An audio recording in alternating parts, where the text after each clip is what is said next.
From the pages of a lost Chinese classic, a bizarre voyage across a world of wonders. This is the Vermilion Quill's chronicle of flowers in the mirror. Having escaped the madness of perfect virtue, the travelers sailed toward a land born of fire. But what kind of customs, what strange rules, would grow from such volatile soil? This was the land of flame eaters. The heat was not just in the air, it was in the people. Every interaction was a spark away from ignition, and everyone, it seemed, was prepared for a fire. This was a culture forged in heat. Stone and metal replaced wood. Water channels ran like veins through the city. Their lives, their homes, their very society was built not just to endure, but to manage an ever-present internal flame. To understand this land of fire, the travelers turned to its most common ground, the marketplace. At a food stall, life seemed normal. But then they witnessed the first baffling custom of this land. The price of a meal was not paid in coin, but in the mood of the chef. A good mood meant a free meal. A bad mood, however, meant you went hungry.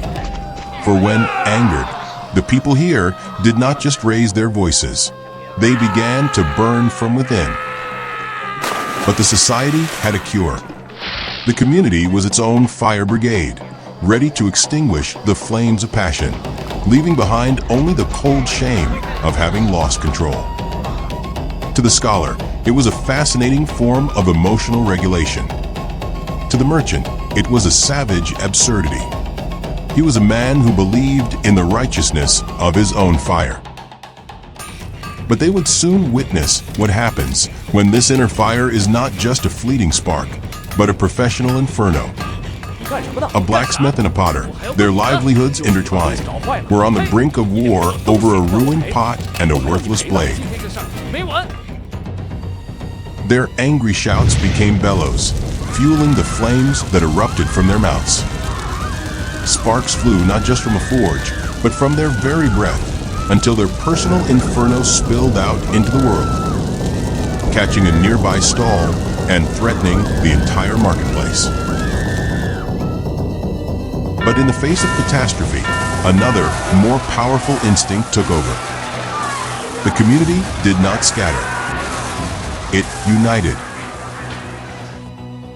From the chaos, the travelers witnessed an astonishing sight. This wasn't panic. It was a practiced ritual of collective responsibility, a conscious effort to prevent one person's inner fire from destroying the whole. The sources of the fire were the last to be extinguished. With a sudden, cold shock, the community's intervention broke the fever of their rage. Their inner inferno finally subsided, leaving only steam and silence. The fire was gone, leaving only the cold weight of shame. In the silence that followed their rage, there was no blame, only a mutual understanding of the ruin they had wrought. The argument was over, but this was not the aftermath of a tragedy. It was the conclusion of a procedure. The rebuilding was as swift and communal as the firefighting, a practiced ritual of restoration. The travelers had always seen passion as a driving force, a fire that fuels ambition. Here, for the first time, they saw it as a wildfire to be contained, a beast to be tamed not by the self, but by the whole. The island they left behind remained as volatile and fiery as when they arrived. But the travelers took a piece of its cold wisdom with them. The chronicler's note: the people of the land of flame eaters treat anger like an external fire to be extinguished. A simple, brutal, and effective solution. But what if rage is not a monster to be slain, but a wild horse to be tamed? Perhaps true strength lies not in dousing our inner fire, but in learning to ride it. So, what is the cold water in your life that helps you find clarity in moments of heat?